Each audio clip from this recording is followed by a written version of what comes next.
इस वीडियो में हम लोग NCERT 10th class math exercise 2.2 का दूसरा नंबर प्रश्न आज हम लोग समझ के साथ करने वाले हैं। देखिए 2.2 का पहला प्रश्न हम लोगों ने कर लिया है, 1-2 बचा हुआ है, आपको कहा गया था कि आप कर लेंगे। इसका सारा कंसेप्ट और नोट्स मैंने लिखवा दिया है। यह प्रश्न बहुत ही महत्वपूर्ण है। दिया हुआ है एक द्विघात बहुपद ज्ञात कीजिए जिनके शून्यकों का योग तथा गुणनफल क्रमशः नीचे दी गई संख्याएं हैं।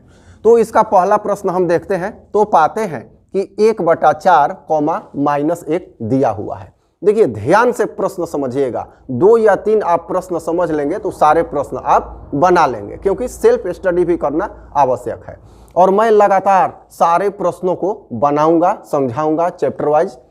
तो आइए देखते हैं, यहाँ दिया हुआ है पहले योग है। तो हम जानते हैं, एक दिन बतलाया था मैंने कि योगफल को हम अल्फा प्लस बीटा मान लेते हैं, क्योंकि ये अल्फा बीटा 2 शून्यक हैं। तो शून्यकों का योगफल बराबर यहाँ दिया हुआ है 1/4। अब जो एनसीईआरटी में मेथड उल्लेखित है उसे ही हम यहाँ अप्लाई करेंगे। यहाँ यह भी जान लेते हैं कि अल्फा प्लस बीटा अर्थात शून्यकों का योगफल -b/a होता है। ठीक है, अर्थात तुलना करें यहाँ पर तो ये -b और ये 4a से तुलना होगा। लेकिन अभी आइए और देखते हैं इसका। अब अल्फा इंटू बीटा अर्थात शून्यकों का गुणनफल, तो यहाँ स्पष्ट है कितना दिया हुआ है -1, तो यहाँ रखते हैं हम -1। अब -1 अल्फा इंटू बीटा शून्यकों का गुणनफल क्या होता है तो c/a। हमने ये बतला दिया है कि ABC क्या है और व्यापक स्वरूप भी लिखवा दिया है, समझा दिया है। तो यहाँ पर अब देख रहे हैं कि यहाँ a बराबर तो 4 है। ध्यान दीजिएगा, मार्केबल पॉइंट, यहाँ a बराबर 4 है, लेकिन यहाँ a बराबर तो करेंगे अगर बटा में तो 1 है, तो यहाँ विरोधाभास है, इसे कंप्लीट करेंगे। अगर ये कंप्लीट करना आ गया तो समझिए कि आपने आंसर कर लिया, चाहे कैसा भी प्रश्न हो। तो यहाँ क्या करेंगे 1/4 है। देखिए b यहाँ है, कुछ भी है, c यहाँ अलग है, लेकिन a दोनों में है, तो दोनों एक ही स्थान पे बराबर होना चाहिए। बस यही सोच है यहाँ पर। तो क्या करेंगे, ऊपर 4 से गुणा करेंगे और नीचे भी 4 से गुणा करेंगे। तो अगले स्टेप में क्या हो जाएगा, -4/4 बराबर c/a। देख लीजिए यहाँ पर। अब ये जो a है ये यहाँ भी 4 दर्शाने लगा, और यहाँ पर जो ये a है यहाँ तो 4 पहले से ही दर्शा रहा है। अब अगले स्टेप में क्या करेंगे, a बराबर b बराबर और c बराबर लिख लेंगे। ठीक है, क्यों? क्योंकि व्यापक स्वरूप में ax² + bx + c बस हमारा बन जाएगा। यहाँ a बराबर तो देखिए 4, b के स्थान पर क्या है 1 है, लेकिन यहाँ माइनस है। तो याद रखेंगे एक पॉइंट कि b का जो भी मान है यहाँ पर अगर प्लस है तो माइनस, माइनस है तो प्लस, केवल b के लिए। बाकी सब के लिए जो जितना है उतना ही लिखेंगे, क्योंकि b निगेटिव होता है, यहाँ ऋणात्मक होता है, तो ये उल्टा काम करता है। तो यहाँ पर b बराबर क्या है 1 है, तो -1 करेंगे, क्योंकि यहाँ प्लस है। अगर माइनस रहता तो +1 करते, बस ये ध्यान देना है। तो b बराबर -1 और c बराबर तो -4 ऑलरेडी है, तो इसको ज्यों का त्यों लिखना है। हमने यहाँ ज्ञात कर लिया, ठीक है ना, a b c ज्ञात हो गया। अब व्यापक स्वरूप क्या होता है तो ax² + bx + c ये होता है। अब कुछ करना नहीं है, a b c को अपने अपने स्थान पे रख देना है, आंसर कंप्लीट हो जाएगा। चलिए a के स्थान पे रखते हैं 4x², b के स्थान पर माइनस, तो यहाँ पहले प्लस है, ध्यान दीजिएगा प्लस, और b के स्थान पर -1 x है तो x, प्लस c के स्थान पर -4 है। तो a b c को हमने प्रतिस्थापित कर दिया इनके प्राप्त मानों से, ठीक है ना। अगले स्टेप में 4x² ये प्लस माइनस माइनस माइनस एक से गुना होगा तो एक से ही होगा, और माइनस प्लस फिर माइनस 4। तो ये हमारा जो रिक्वायर्ड पोलिनोमियल हुआ, वांछित बहुपद, ये हमें प्राप्त हो गया, ये आंसर हो गया, जिसके शून्यकों के योगफल इतना है और गुणनफल इतना है। तो चलिए और एक दो प्रश्न बनाएंगे, फिर इसके बाद स्वयं से आप सारा प्रश्न कर लेंगे। अगर समझ में नहीं आया है तो कमेंट जरूर करेंगे। देखिए मेरे वीडियो को कंटिन्यूअस आप देखिए, एक्सरसाइज वाइज और प्रश्न वाइज सारा कॉन्सेप्ट देते हुए, जैसे ही चैप्टर चेंज होता है मैं पहले कॉन्सेप्ट का क्लास करवाता हूं, और अपने कोचिंग की रिकॉर्डिंग भी इसमें कभी कभी डालता हूं, ठीक है। तो आप एक एक करके सारे प्रश्न को देखें। आइए अगला प्रश्न देखा जाए, दूसरा नंबर इसी का, ये पहला था, अब दूसरा देखते हैं। दूसरा दिया हुआ है √2,1/3, ये दिया हुआ है।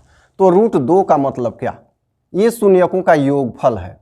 तो शून्यकों का योगफल हम अल्फा प्लस बीटा से सूचित करेंगे, और दिया कितना है, तो √2 दिया है, ठीक है, √2 दिया है।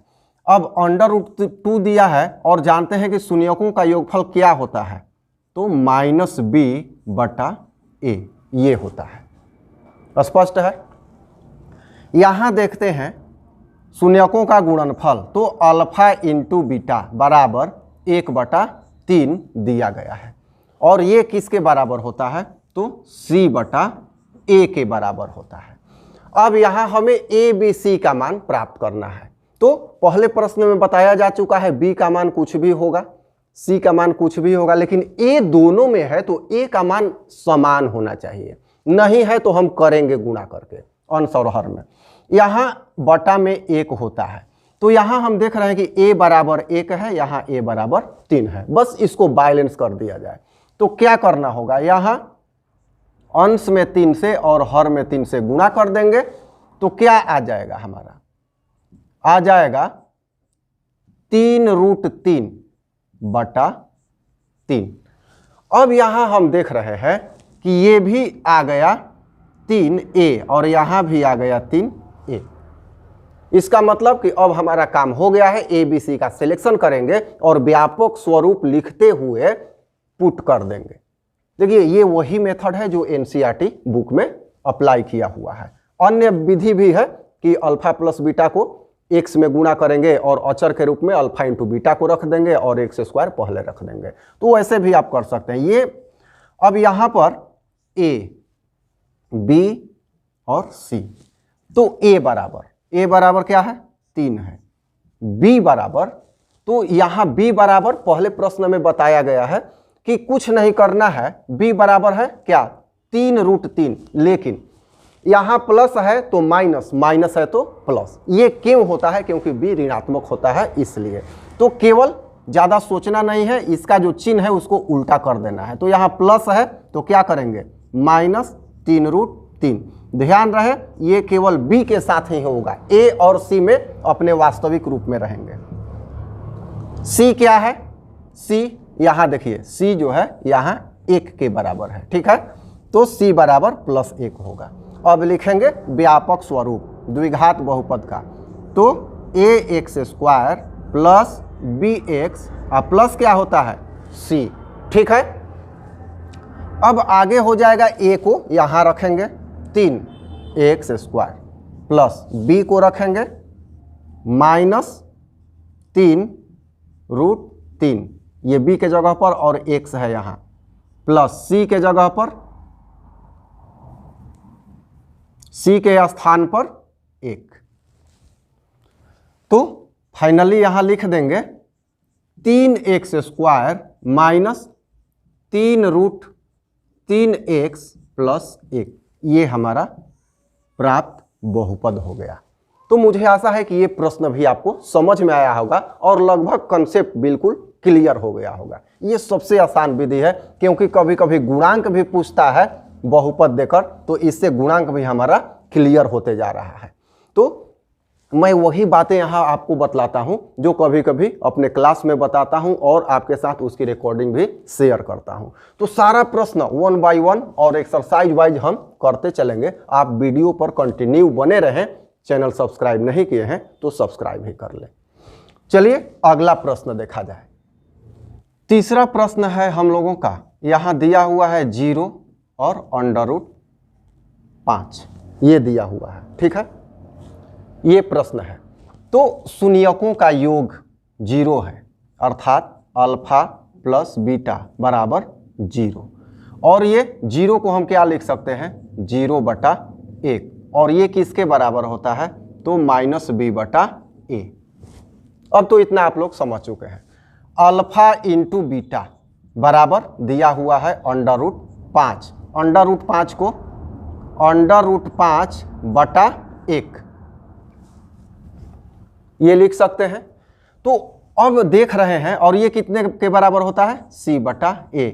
यहां देखते हैं कि a 1 है और यहां भी a 1 है, अर्थात किसी तरह की गुणा और भाग करने की आवश्यकता यहां नहीं है। तो यहां क्या होगा, चुनाव कर लेंगे ABC का, ABC।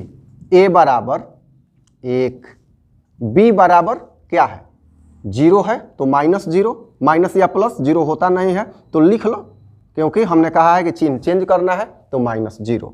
c बराबर क्या है, इसके बराबर है √5। अब व्यापक स्वरूप ax² plus bx plus c ये होता है हमारा व्यापक स्वरूप होता है। तो a के जगह पर 1 ax² प्लस b के जगह पर -0x प्लस c के जगह पर √5। ठीक है, स्पष्ट है। ये 1 को लिखते नहीं हैं तो ax²। अब 0 प्लस हो या माइनस वो 0 ही है, और 0 में किसी भी टर्म से आप गुणा करें तो वो सबको 0 ही कर देगा। तो ये क्या हो गया, +0 प्लस √5 बचा। ठीक है, इसको ये पद 0 है तो 0 लिखने की आवश्यकता नहीं है। x² प्लस √5 ये हमारा आंसर हो गया। ये बहुपद हमें प्राप्त हुआ आंसर के रूप में। तो मुझे आशा है कि आगे जो 4 और 5 है वो आप स्वयं से कर लेंगे 1,1, क्योंकि इनमें किसी भी दोनों प्रश्नों में जो बच गए हैं उनमें किसी भी चीज से गुणा भाग नहीं करना है, केवल सबके बटा में एक एक करके आपको ABC का चुनाव कर लेना है। समय ज़्यादा व्यर्थ होगा, अपने से करेंगे तो प्रैक्टिस भी हो जाएगी। तो ये दूसरा का जो प्रश्न है बड़ा ही इंपॉर्टेंट है, ये करने के बाद आप अन्य बुक से भी करने में सक्षम हो जाएंगे। तो मुझे आशा है कि ये प्रश्न समझ में आया होगा, और लगभग 2.2 अब एक्सरसाइज समाप्त हो चुका है। तो ठीक है, फिर मिलते हैं अगले वीडियो में अगले एक्सरसाइज के साथ। कोई समस्या हो तो कमेंट में आप निसंकोच अपनी बात को रखें। धन्यवाद।